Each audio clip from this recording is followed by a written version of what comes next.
এই রুমটা কিন্তু খুবই ভয়ঙ্কর। এই রুমটায় একটি মানুষ কখন আসে জানেন?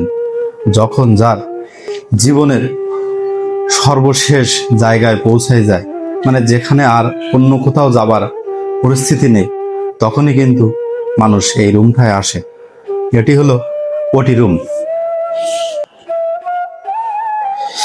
এই যে বেডটা দেখতে পাচ্ছেন, এই বেডে কখনো শুয়েছেন? আমি শুয়েছি, আমি জানি। এই বেডে শুতে গেলে কিন্তু অনেক সাহসের ব্যাপার।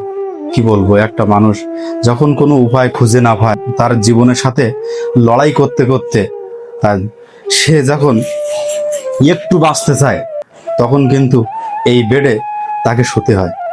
তো দোয়া করি, কামনা করি যে এই রুমে বা এই বেডে যেন কারোর না শুতে হয়। প্রিয় বন্ধুরা, এই জিনিসটা চেনেন? যখন একটা মানুষ তার জীবনের শেষ প্রান্তে পৌঁছায় যাওয়ার মুহূর্তে সে বাঁচার জন্য আকুতি মিনতি করে, তখন কিন্তু এইটা তার বাঁচার একমাত্র বন্ধু। তো যে যেখান থেকে ভিডিওটা দেখছেন, আমি সবাইকে বলবো যে সবার জন্য বলবো কি, সবার জন্য কামনা করি যে ওটি রুমে যেন কারণ না আসতে হয়। এটি কিন্তু অনেক ভয়ঙ্কর রূপ।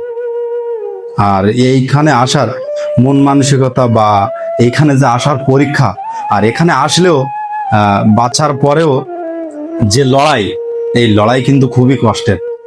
এই লড়াই সাকসেস হয়ে সেই আবার সুন্দর জীবনে পৌঁছানো খুবই কষ্টের। তাই সবার জন্য কামনা করি যাতে এই রুমে কারো না আসতে হয়।